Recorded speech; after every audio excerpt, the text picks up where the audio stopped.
더욱 충만하기를 먼저 주님의 이름으로 축복합니다. 오늘 우리가 읽은 말씀은 이사야라는 선지자가 기록한 말씀입니다. 이 이사야 선지자는 예수님보다 700년을 먼저 살았던 선지자예요. 그런데 미래에 오실 예수님, 자기보다 700년 후에 이 땅에 오실 예수님을 마치 지금 곁에서 보고 있는 것처럼 정확하게, 상세하게 예수님에 대해서 우리에게 알려주고 있습니다. 어떻게 가능했을까? 하나님께서 선지자에게, 선지자라는 말 그대로 앞을 내다볼 수 있는 영적인 눈, 미래를 보는 눈을 주셨기 때문에 그렇습니다. 특별히 오늘 본문에 보면 이 땅에 오신 예수님이 어떤 분이신가, 우리에게 어떤 의미가 있는 분이신가, 여기에 대해서 아주 정확하게 가르쳐주고 있어요. 오늘 말씀이 어떻게 시작하나요? 이는 한 아기가 우리에게 낳고, 700년 전에 기록한 말씀이라 그랬죠. 한 아기가 장차 태어날 것이다, 이렇게 미래형으로 기록하지 않고 한 아기가 낳다, 이 완료형으로 기록했어요. 헷갈려서 그런 게 아니고요, 너무도 분명하기 때문에, 내가 지금 눈으로 보는 것처럼 확실하기 때문에 한 아기를 하나님께서 분명히 우리에게 주신다, 한 아기가 우리에게 태어났다, 이렇게 말씀하고 있는 겁니다. 실제 700년 후에 예수님이 이 땅에 오셨습니다. 예언대로 한 아기가 태어났어요. 그날이 오늘이고, 오늘이 성탄절입니다. 그런데 여러분, 한 아기가 태어나는 것, 그렇게 놀랄 만한 일은 아니죠. 일상 가운데 얼마든지 있는 일입니다. 좀 아이를 많이 안 낳는다 그러죠. 그래도 오늘도 병원 어디에선가 태어나는 아기가 분명히 있을 거예요. 그래서 한 아기가 태어난다는 것은 우리에게 그렇게 특별한 일은 아닙니다. 자, 그런데 말씀에 뭐라고 했습니까? 한 아기가 누구에게? 우리에게 태어났다. 태어난 아기 가운데 우리에게, 나에게, 우리 집안에 태어난 아기라면 그것은 굉장히 특별한 일입니다. 그렇지 않습니까? 태어난 아기가 내 아들이고 내 손주라면 달려가 봐야죠. 그렇잖아요. 집안의 큰 경사입니다. 오늘 이사야 선지자가 뭐라고 고백하나요? 한 아기가 우리에게 낳았다. 우리 아기라는 것, 우리를 위해서 낳으신 아기라는 것. 오늘이 그날입니다. 왜 오늘 우리가 여기에 모였나요? 우리 아기가 태어났기 때문에, 우리 집안에 큰 경사이기 때문에, 너무 기쁜 일이기 때문에 마치 병원에 달려가는 것처럼 오늘 예수님 태어난, 우리 아기가 태어난 날이기 때문에 오늘 우리가 여기에 모인 것입니다. 근데 더 놀라운 일이 있어요. 그 다음에 뭐라고 되어 있습니까? 한 아기가 우리에게 낳고 뭐라고 했어요? 한 아들을 우리에게 주셨다. 우리에게 태어난 그 아이가 누구인가? 이사야 선지자가 자세히 살펴봤더니 그것은 하나님께서 자기 아들을 우리에게 주신 것이었다는 겁니다. 여러분, 보통 일이 아니죠. 인류 역사를 통틀어서 최대의 사건이라고 말할 수 있어요.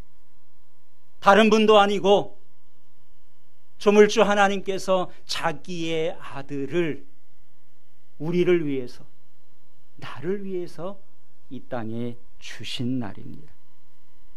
우리가 잘 아는 요한복음 3장 16절에 뭐라고 했어요? 하나님이 세상을 이처럼 사랑하사 독생자를 주셨으니, 하나밖에 없는 아들을 우리에게 주셨다.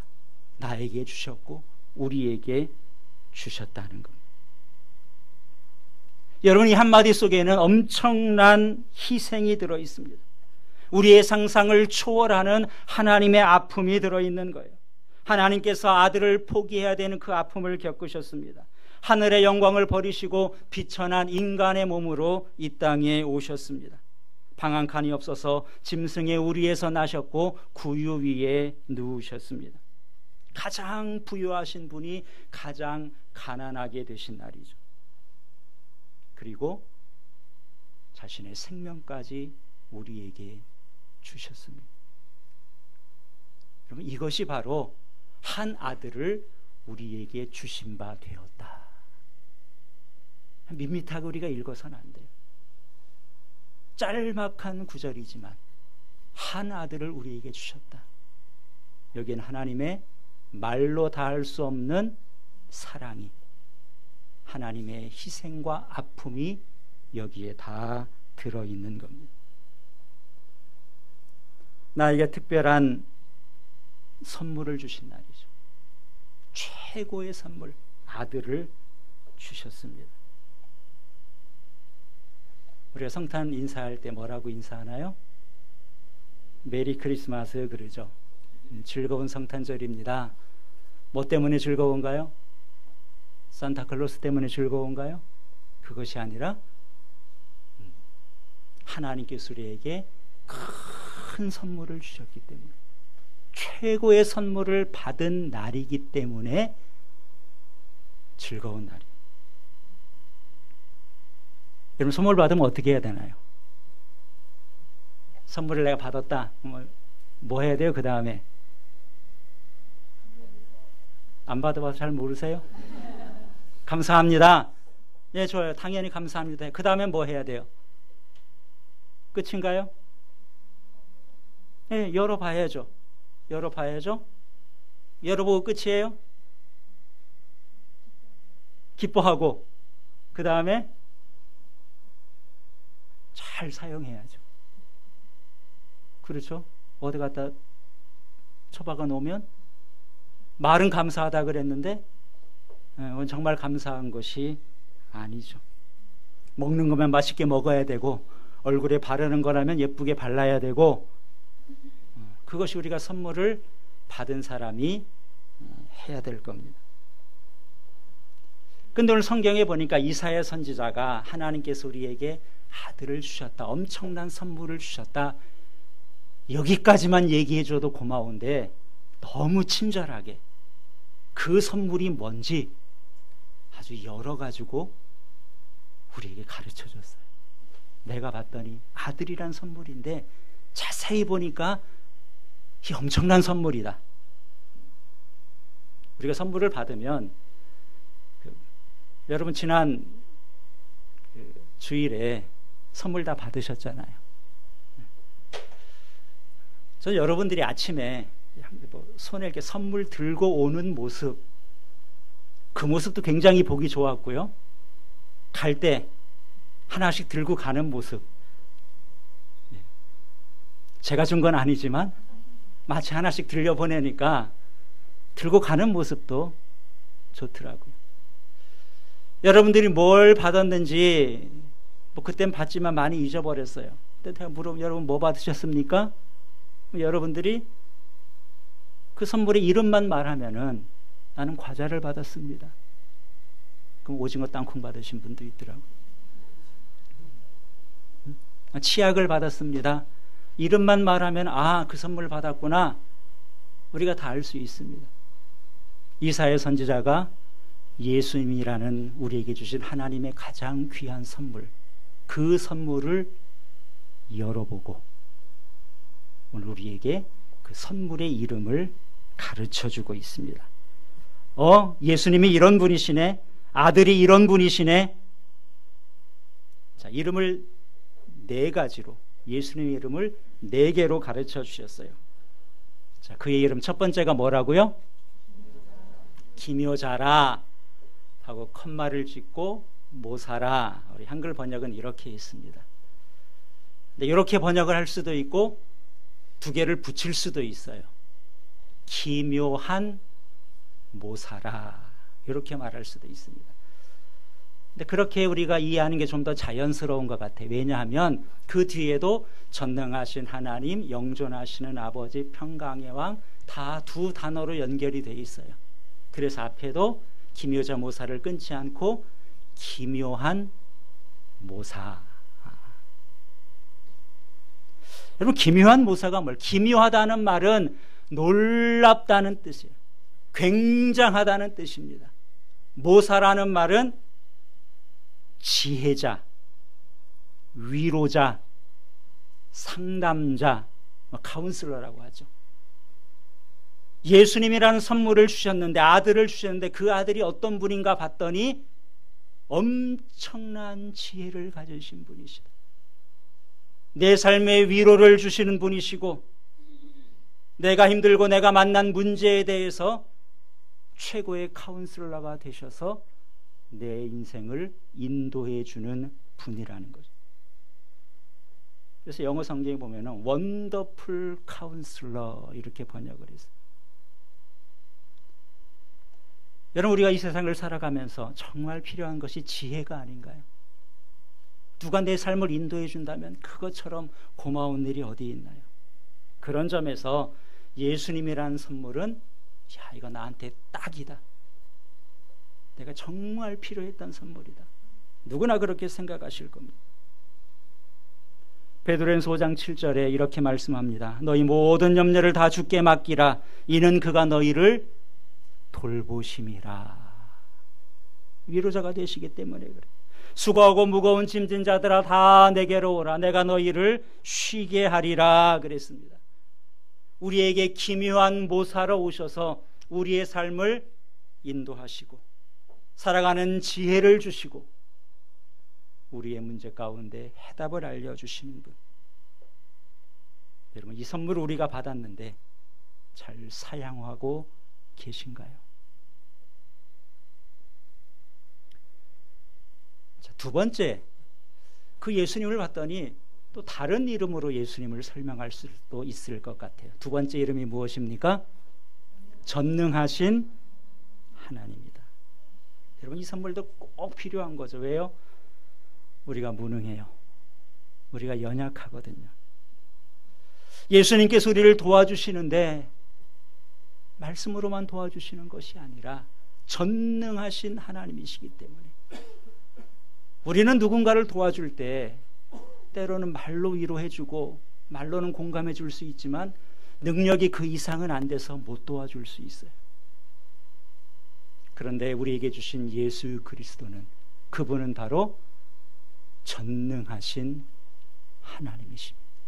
모든 능력을 다 가지고 계세요. 우리가 잘 아는 말씀, 내게 능력 주시는 자 안에서 내가 모든 것을 할 수 있다. 전능하신 그분 안에서는 하나님이 우리와 함께 하시기 때문에 모든 것을 할 수 있는 능력자가 되십니다. 이처럼 우리가 엄청난 선물을 받은 자들이. 세 번째 이름은 무엇인가요? 영존하시는 아버지 그랬습니다. 세상에서 나를 가장 사랑하는 분이 누구일까? 이런 부모님이 아니겠습니까? 우리 아버지는 언제든지 만날 수 있어요. 아니, 내가 만날 수 있는 게 아니라 내가 찾아가면 나보다 더 반가워 하시는 분이 부모님이시죠. 세상에는 좋은 카운슬러들도 얼마든지 있습니다. 전능하지는 못해도 나름 세상에서 능력 있다는 사람, 돈도 있고 권력도 있는 사람 얼마든지 있어요. 근데 문제는 뭐냐면 그분이 나랑 별 상관이 없다는 거죠. 내가 아쉬울 때 가서 뭐 도와달라고 말하기도 그렇고 뭐 때마다 찾아가서 부탁하는 것도 그럼 모르는 사람에게 어떻게 하겠어요. 기묘한 모사이시고 전능하신 하나님이 누구시다? 우리의 아버지가 되신다. 이것처럼 든든한 게 어디 있습니까? 저는 육신의 아버지가 지금도 생존해 계십니다. 든든하죠? 그렇잖아요. 영원한 내 편이 확실하게 계십니다. 뭐 지금도 아들을 위해서는 늘 기도하시지 않겠습니까?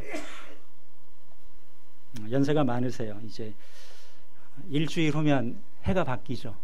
일주일 후에는 아버님의 연세가 세 자릿수가 되십니다.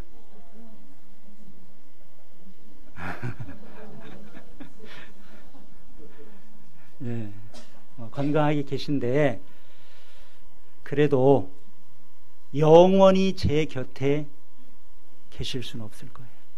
그렇잖아요. 계시면 참 좋은데 영원히 계실 수는 없습니다. 근데 하나님께서 우리에게 주신 선물은 어떤 선물이에요? 영존하시는 아버지. 이사야 선지자가 그것까지 알고 우리에게 가르쳐 주셨습니다.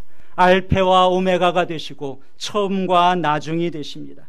전능하신 하나님이 우리 아버지가 되시는데 그분이 영원히 우리와 함께 하세요. 내가 세상 끝날까지 너희와 함께 하겠다고 분명히 약속해 주셨죠. 자, 마지막 네 번째 이름 무엇인가요? 평강의 왕이십니다. 세상의 왕과는 다르죠. 군림하기 위해서 오신 분이 아니라 평강을 주기 위해서 오셨습니다. 그래서 예수님이 이 땅에 오실 때 하늘의 천사가 뭐라고 노래했습니까? 지극히 높은 곳에서는 하나님께 영광이요, 땅에서는 하나님이 기뻐하신 사람들 중에 평화로다. 예수님이 오심이 하나님께는 영광, 우리에게는 그 예수님의 오심을 내가 마음으로 받아들이고 기뻐하는 모든 사람들에게는 아들은 우리에게 평강이 되신다는 거죠. 여러분은 최고의 선물이 뭐라고 생각하십니까? 우리 인생의 가장 귀한 선물이라면 무엇일까? 돈이 필요하다고 생각할 수도 있어요. 명예가 필요하다고 생각할 수도 있지만 전 우리 인생의 가장 필요한 선물이라면 평강이라고 생각합니다. 그래서 어느 나라나 인사할 때마다 샬롬, 우리는 뭐라고 해요? 안녕하십니까? 평안하냐는 뜻이죠. 돈이 많아도 평안하지 않은 사람 결코 부럽지 않을 겁니다. 인기도 높고 명예도 있는데 마음이 평안하지 않아서 극단적인 선택을 하는 사람도 얼마든지 있어요. 평안은 최고의 선물입니다. 그 평안이 어떻게 임하는가? 평강의 왕 예수 그리스도를 나의 왕으로 모실 때, 그분을 나의 주인으로 모실 때 하나님께서 주시는 최고의 선물이 평강입니다. 여러분, 제가 지난 주일 말씀에 이스라엘의 왕을 비교했어요. 특별히 사울 왕과 다윗 왕을 비교했습니다. 차이점이 무엇인가? 사울은 자기가 왕이라고 생각했고 다윗은 하나님을 왕으로 모셨다 그랬죠. 사울이 다윗을 죽이려고 했어요. 창을 집어던지고 죽이러 쫓아다녔습니다. 왜 다윗을 죽이려고 한 것인가요? 마음이 불안하니까. 그렇잖아요. 다윗을 못 믿겠으니까.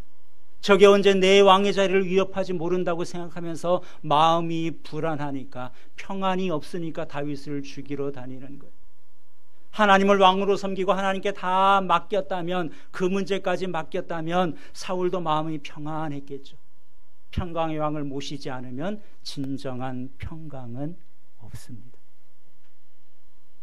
다윗은 하나님을 왕으로 모셨다 그랬잖아요.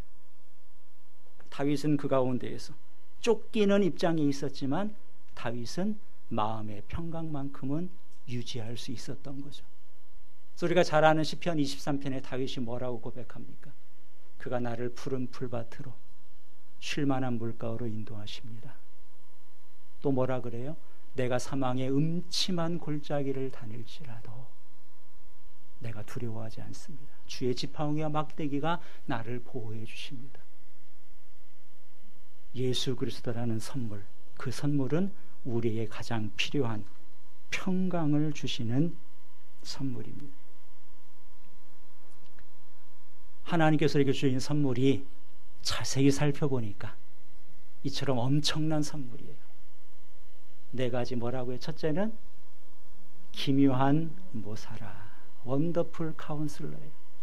두 번째는 그분이 전능하신 하나님이 되시고, 세 번째는 영원한 우리의 아버지시고, 그분을 모시며 살아갈 때 평강의 왕이 되셔서 우리의 삶을 평강으로 인도하십니다.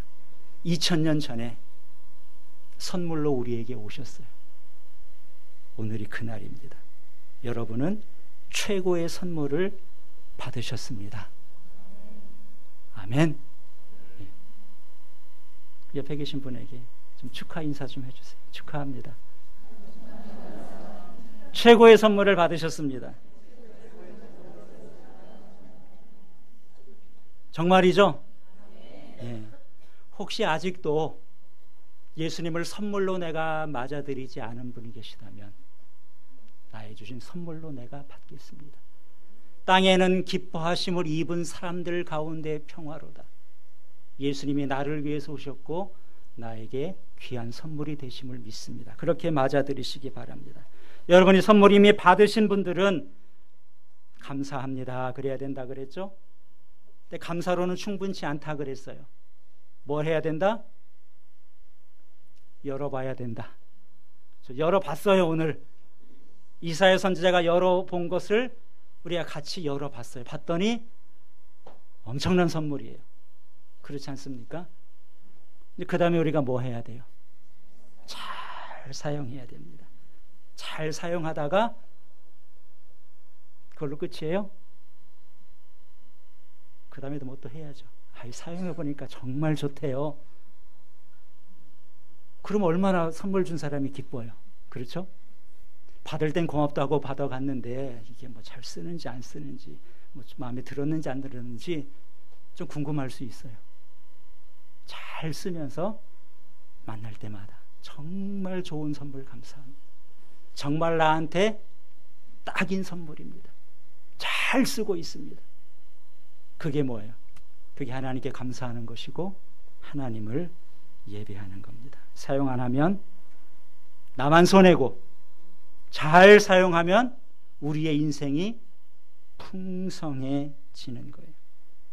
오늘 예수님 오신 날 우리가 기뻐할 뿐만 아니라 최고의 선물을 주신 하나님께 감사하고, 여러분의 남은 삶을 통해서 그 선물을 잘 사용해서 하나님께 영광 돌리고 주님의 평강을 누리시기를 우리 주님의 이름으로 축원합니다.